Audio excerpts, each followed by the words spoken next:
She was auctioned off while still bleeding from birth, but a rancher bought her off just to give her a bed and a hot bath. Welcome to this Wild West tale. Before we dive into the dust and danger of the frontier, click that subscribe button so you don't miss another story that'll grip your heart and keep you on the edge of your seat. The noon sun scorched the little frontier town, turning the main street into a haze of heat and swirling grit. People had gathered like crows around a carcass, the sound of boots shifting in dirt and low mutters carrying through the air.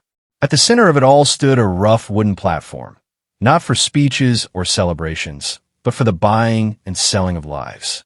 The auctioneer's shadow fell across a young woman standing on the boards, her wrists bound in fraying rope. Her prairie dress, once pale, was torn and darkened with both dust and blood. The fresh kind, from a birth that had come too soon, too rough, and far too cruel. She swayed, her knees trembling under the weight of exhaustion and pain, but her chin stayed high. The townsfolk stared with the same hungry interest they might give a fine horse or a rare rifle. The auctioneer, a thick-chested man with a sunburnt face and a voice like splintered timber, barked out her virtues as though she were cattle, his words turning her suffering into a commodity.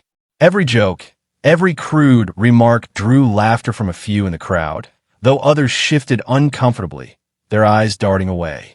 Somewhere beyond the platform, the clang of a blacksmith's hammer rang faint and steady, a heartbeat against the cruelty unfolding. The smell of sweat and horse dung tangled with the metallic tang of blood drifting from the boards. She could still feel the damp ache between her legs, the emptiness where her child should have been, a child ripped from her arms before she could even see its face. That loss hung heavier than the heat, but she refused to cry. Not here. Not for them. Bids began flying, rough voices calling numbers, some low and mocking, others sharp and eager. Miners with dust in their beards, ranch hands in sweat-stained hats, drifters leaning lazy against hitching posts, each one thinking of what they'd do if the platform became theirs. The auctioneer stoked their greed, his gavel hand twitching like a vulture's wing. Then, from the edge of the crowd, a figure moved forward. Tall, broad-shouldered, wearing a weathered duster coat that trailed dust with each step. His hat brim cast a shadow that kept his eyes hidden, but his presence shifted the air. The murmurs around him were tinged with surprise. Luke Carver wasn't known for mingling with this kind of business. Folks knew him as a rancher who kept to himself, rode into town when he had to, and left before the whiskey turned the saloon rowdy. He didn't hesitate. His bid cut clean through the noise, higher than the rest by more than a fair margin. The crowd went still for a breath before the whispers started. Why spend that much on a girl who could barely stand? The auctioneer's gavel came down with a sharp crack. Sold! Luke stepped up onto the platform without ceremony, drawing a small knife from his belt to cut the rope at her wrists. She flinched when the cord gave way, her arms falling to her sides with a slow, aching motion. He didn't speak, didn't smile, just took her arm with a firm, steady grip and helped her down from the boards. His touch was neither rough nor gentle, simply sure. The street parted for them as they walked toward the hitching rail where his horse waited, dust swirling at their boots. Behind them, the auctioneer was already shouting for the next lot, the crowd's attention shifting like wind through prairie grass. But some eyes lingered, not out of kindness, but with the calculating hunger of men who'd lost a prize and meant to take it back. Luke didn't look back, and she, though every muscle in her body screamed, lifted her chin again. She didn't know why he'd bought her, or what came next, but for the first time since the birth, her fate was no longer in the hands of the men on that platform. The road ahead might hold more danger than safety, but at least it was moving away from the dust and the gavel's cruel echo. The heat on the trail felt heavier than the sun alone could make it, pressing down like a weight meant to break her before the journey truly began. Luke's horse stood patient, its hide slick with sweat, ears flicking at the mutter of the crowd behind them. She moved toward in small, dragging steps, her breath shallow, her vision wavering at the edges. The scent of leather and dust rose as Luke lifted her effortlessly into the saddle, settling himself behind her without a word. His presence was solid, the kind that anchored a person whether they wanted it or not. The horse's hooves struck a slow rhythm against the baked earth as they left the town behind.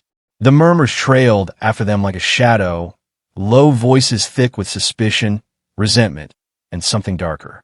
Somewhere in that mix, the scrape of boots and the metallic jingle of spurs hinted at the possibility that not everyone was content to let the day's purchase ride away without a fight. Luke's steady hands on the reins gave nothing away, but she could feel the subtle increase in pace, the way his gaze swept the edges of the trail as though measuring danger by the lay of the land. The world stretched dry and endless before them. Sagebrush whispered against the wind, and vultures circled high above, black specks turning in slow, watchful spirals. Her body ached with every step of the horse. Each jolt sent a reminder of wounds still raw, the absence of the child she had not been allowed to hold. She bit down on the sob building in her throat, knowing tears would only sap what little strength remained.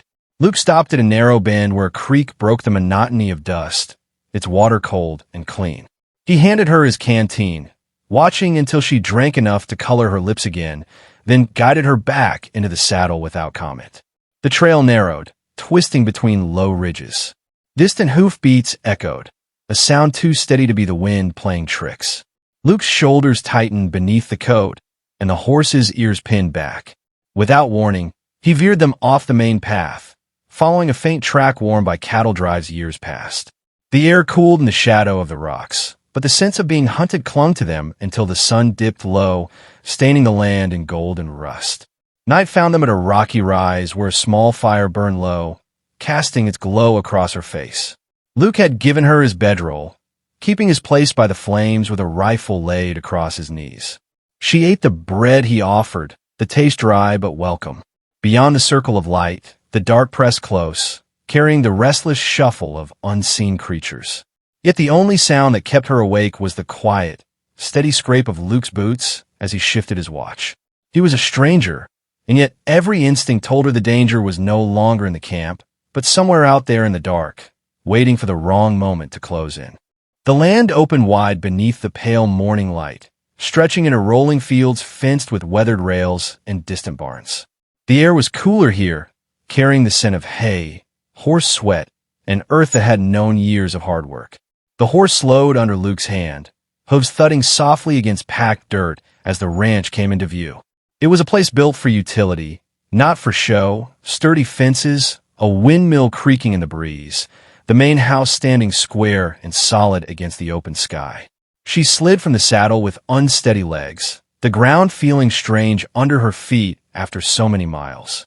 Luke led her inside, the air dim and cool compared to the glare outside. The wooden floor creaked beneath their steps, and a faint aroma of wood smoke lingered, a reminder of the warmth the walls could hold when the wind turned cold. He pointed her toward a small room at the back, where a narrow bed sat neatly made, the quilt faded from years of use but clean and inviting. From somewhere behind the door, the sound of water sloshing reached her ears. He returned with bucket after bucket, steam curling from each one as he poured it into a clawfoot tub. The scent of soap mingled with the warmth rising from the water, a fragrance so simple yet so foreigner now. A plain cotton dress lay folded on the bed, its fabric crisp, untouched by dust. At first she stood still, her hands curling into fists at her sides. Years of betrayal and cruelty had taught her that kindness often hit a hook. Yet the bath waited, the water shimmering softly in the light from the single small window. Slowly, she undid the ties of her stained dress, the fabric peeling away from her skin in a whisper. Stepping into the tub, the heat seeped into her bones, unwinding knots of pain and dirt in a way that felt almost unreal. The water darkened, carrying away the filth of the road, the traces of blood, the auction's dust. When she emerged, the new dress fit loosely but carried the weight of no one else's history but her own. She found a plate waiting on the kitchen table, bread still warm from the oven, eggs cooked through, coffee sending tendrils of steam into the air.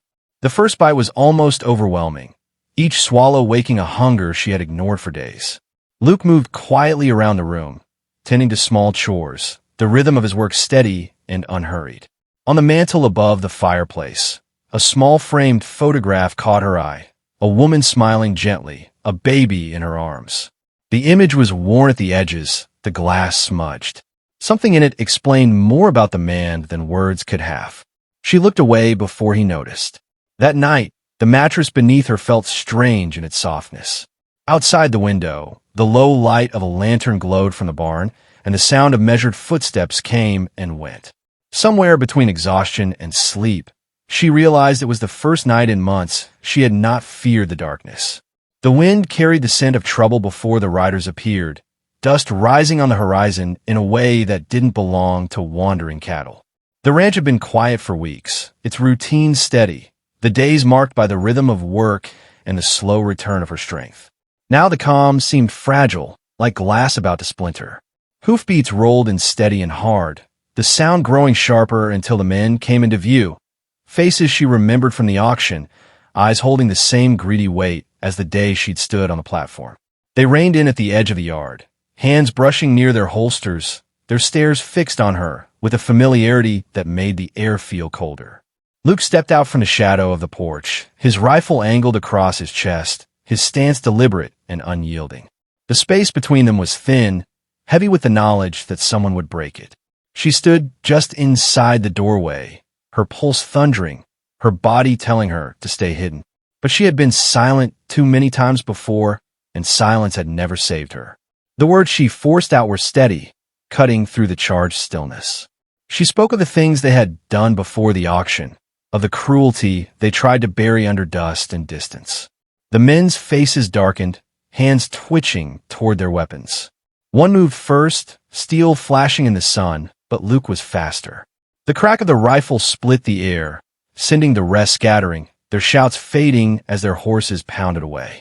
The smell of gunpowder hung heavy, curling into the stillness that followed. By dusk, they rode into town together, the sheriff's office door swinging open to take her statement. Faces turned as they passed, the same faces that had once watched her degradation without lifting a hand.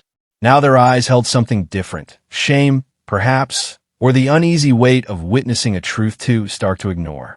The auctioneer's protest was drowned out by the clink of shackles, and word spread quick that the gang would be hunted down before the week was out.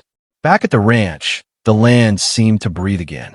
Smoke drifted from the chimney, and the last light of the day lay warm across the fields.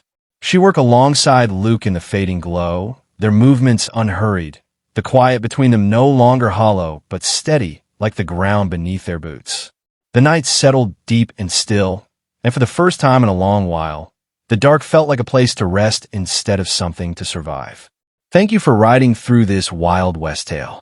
Out here, the dust never fully settles, and the line between danger and mercy can be as thin as a breath. If stories like this keep you watching the trail for what happens next, make sure to hit that subscribe button and turn on the bell. There are more grit, justice, and frontier reckonings just over the horizon.